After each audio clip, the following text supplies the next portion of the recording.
दररोज एक लाडू खा, रोगप्रतिकारक शक्ती वाढवा आणि आलेले आजार पळवा। हॅलो, हाय, मी कल्पना थिडके। कल्पना थिडके या रेसिपी मध्ये मी आपलं स्वागत करत आहे। आज आपण बनवणार आहोत पौष्टिक व हेल्दी लाडू। गॅसवर कढई तापत ठेवली आहे, त्यामध्ये आपण टाकून घेऊया तूप।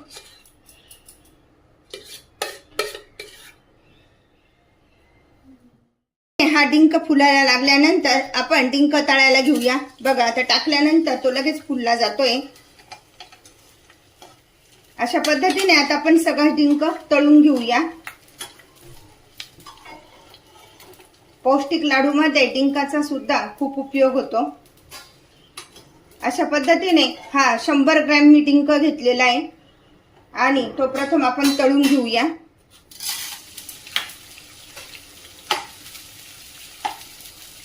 डिंक व्यवस्थित तळून घ्यायचा, नाहीतर मग लाडू मध्ये त्याची कचकच लागते।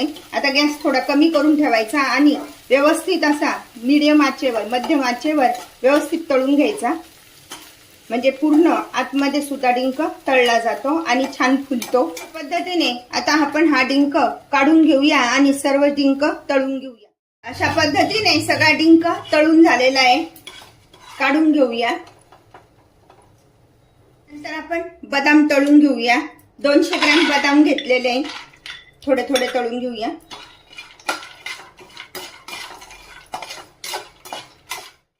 बदाम हे असे तडतड व्हायला लागल्यानंतर काढून घेऊया आणि दुसरे बदाम आपण त्यामध्ये टाकून घेऊया।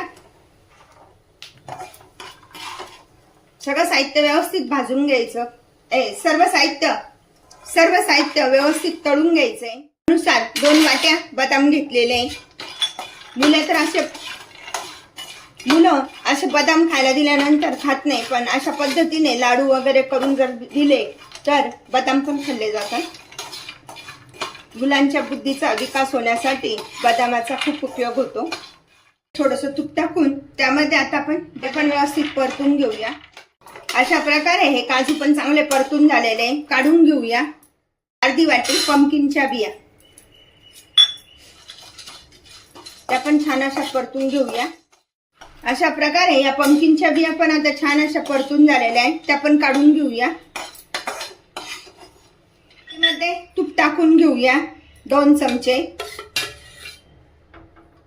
5 वाट्या हे खारीक खोबरं घेतलेलं आहे, तर ते परतून घेऊया।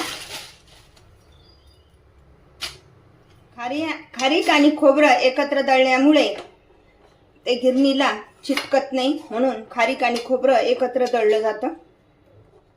आता हे कमी गॅसवर छान असं भाजून घेऊया। छान अशी हे झाली आहे। आता आपण गुळ पण बारीक करून घेऊया। आपल्याला गुळाचा पाक नाही करायचा आहे, आपण डायरेक्ट त्यामध्ये गुळ टाकून आणि छान लाडू वळून घेणार आहोत। आता गॅस बंद करूया। खारीक पण छान भाजून झालेली आहे आणि गुळ चिरून घेऊया। तूप टाकलेलं आहे 2 चमचे आणि त्यामध्ये ह्या 200 ग्रॅम डाळ्या त्या पण आपण भाजून घेऊया। डाळ्या पण व्यवस्थित परतून घ्यायच्या आहे। प्रकारे ह्या डाळ्या भाजून झाल्या आहे, तर गॅस बंद करूया आणि थंड होऊन मिक्सरला बारीक करून घेऊया। अशा प्रकारे ह्या डाळ्या भाजून झालेल्या आहे, व्यवस्थित थंड केल्यानंतर मिक्सरला बारीक करून घेऊया। सर्व साहित्य व्यवस्थित तळून आणि परतून झालेलं आहे, तर आपण आता ते सगळं मिक्सरला काढून घेऊया। सर्व साहित्य बारीक झालंय। यामध्ये वेलची पावडर घेतलेली आहे, थोडी साखर टाकून वेलची पावडर बारीक केलेली आहे। हे डाळ्यांचं पीठ आहे, डाळ्या भाजून घेतल्याचं। हा 2 वाटी गुळ, तो पण आपण एकत्र करून घेऊया आणि पुन्हा मिक्सरला सर्व साहित्य एकत्र करून घेऊया। हे सर्व साहित्य व्यवस्थित असं एकत्र करून आता ती मिक्सरला एकत्र करून घेऊया। मिक्सर मध्ये हे सर्व साहित्य बारीक करून घेतलेले, तर त्याच्यात आपण लाडू वळून घेऊया। लागेल तर थोडं थोडं तूप टाकून घ्यायचंय। रोज एक पौष्टिक लाडू खा आणि रोगप्रतिकारक शक्ती वाढवून आजार पळवा।